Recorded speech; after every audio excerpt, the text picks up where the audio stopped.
What happens if you have people add fruit to their regular diet? 3 apples or 3 pears a day as snacks between meals on top of whatever else they were eating. Fruit is low in calories, but not zero, so if you add food to people's diet, even healthy foods, won't they gain weight? No, they lost a couple pounds. Maybe it was all that fiber? If you remember, we learned our gut bacteria can create anti-obesity compounds from fiber. That's why they also had a cookie group. 3 apples, 3 pears, or 3 cookies with enough oats in them to have about the same amount of fiber as the fruit. Despite the fiber, adding cookies to one's diet does not lead to weight loss.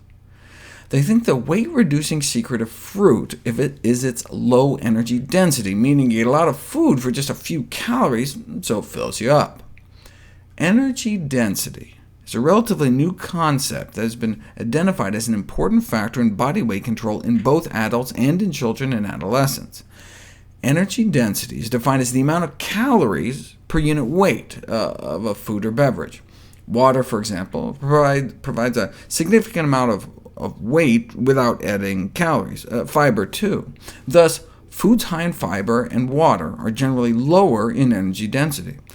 On the other hand, because dietary fat provides the greatest amount of calories per weight, foods high in fat are generally high in energy density. The CDC offers some examples. High-energy density foods are like bacon, lots of calories in a small package. A medium energy density food is like a bagel, and a low density food typified by fruits and vegetables. In general, the lower the better, with 2 exceptions. Soda is heavy, so heavy that by energy density it looks less harmful than it is, and nuts have so much fat they appear less healthy than they are. Otherwise, though, the science supports a relationship between energy density and body weight, such that consuming diets lower in energy density may be an effective strategy for weight control. This is because people tend to eat a consistent weight of food, so when there's less calories per pound, calorie intake is reduced. A small drop in energy density can lead to a small drop in weight, and the greater the decrease in energy density, the greater the weight loss. Energy density can be reduced in a variety of ways, such as the addition of fruits and vegetables to recipes, or by lowering the fat or sugar content. And indeed, that's how we evolved, eating predominantly low-energy density foods, such as fruits, vegetables, plants, and tubers, starch-filled roots like sweet potatoes. The first study to emphasize how fruits and vegetables could affect energy density and food intake was conducted more than 30 years ago.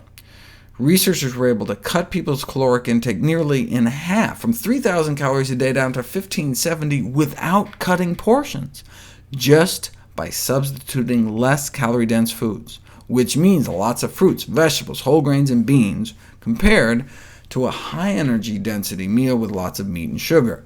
Nearly half the calories, but they enjoyed the meals just as much. They tried this in Hawaii, putting people on a traditional Hawaiian diet with all the plant foods they could eat. Lost an average of 17 pounds in just 21 days, resulting in better cholesterol, triglycerides, blood sugars, and blood pressure.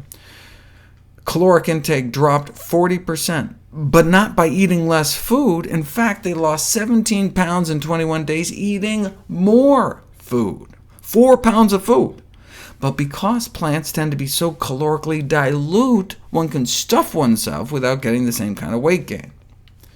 And the energy density of foods is of interest for weight management, not only because it allows people to eat satisfying portions while limiting calories, but also because reductions in energy density are associated with improved dietary quality.